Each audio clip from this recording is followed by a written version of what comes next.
এটা গরম জলে লবণ দিয়ে সেদ্ধ করে নিয়েছি। এখন এটা আমি মিক্সিতে দিয়ে একটু গ্রাইন্ড করে নেব। এখানে আমি একটা আলু সেদ্ধ নিয়েছি, এটাকে আমি গ্রেট করে আমি তেল দিলাম, এতে একটু মশলা দিয়ে দিলাম। মশলাটা একটু ভাজা ভাজা হয়ে গেল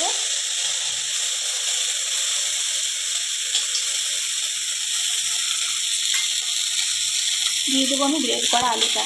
ওর সাথে এবার আমি সয়াবিনটাও দিয়ে দিলাম।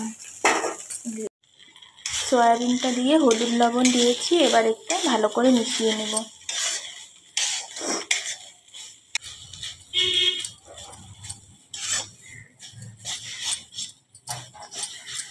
ভাজা ভাজা হলে নামিয়ে নেব। পুরটা রেডি হয়ে গেছে। এখন এই পাঁপড়গুলো আমি এক একটা জলে ভেজাবো। জলে এইভাবে ভিজিয়ে নিচ্ছি পাঁপড়গুলো। আমি জলে ভিজিয়ে এবার এর মধ্যে একটু করে পুর দিয়ে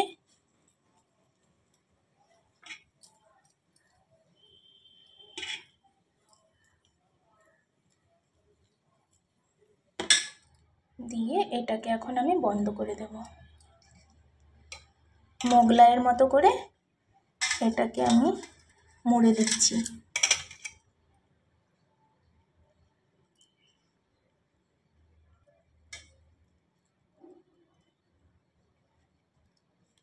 এইভাবে করে এক একটা আমি রেডি করি। এইভাবে আমি সব পাঁপড়গুলো মশলা দিয়ে পুর ভরে ফোল্ড করে নিয়েছি। এবার এগুলো আমি ভেজে নেব। এখন আমি একটা একটা করে ভেজে নেব।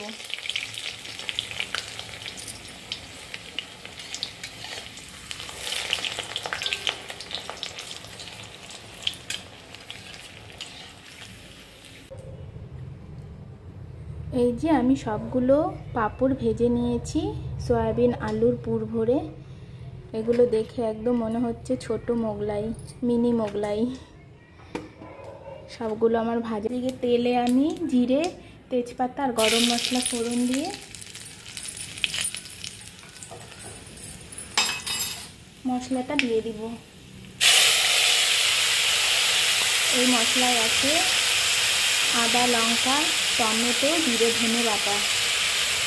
মশলাটা কষাতে কষাতে এর মধ্যে আমি একটু চিনি দিয়ে দিলাম। মশলাটা থেকে তেল ছেড়ে গেছে। এবারে আমি এর মধ্যে দিয়ে দেবো সেদ্ধ করে রাখা আলু।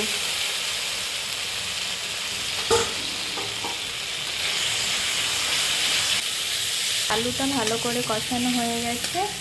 এবার এতে আমি দিয়ে দেবো গরম জল।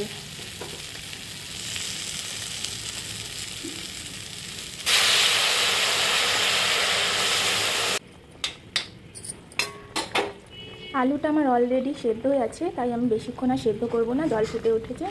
এবার আমি ভেজে রাখা পাঁপড়গুলো দিয়ে দেবো। পুর ভরা পাঁপড়গুলো দিয়ে দিলাম। এবার একটু গরম মশলা।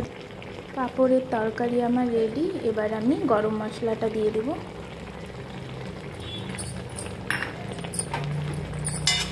ব্যাস হয়ে গেছে নিরামিষ রান্না।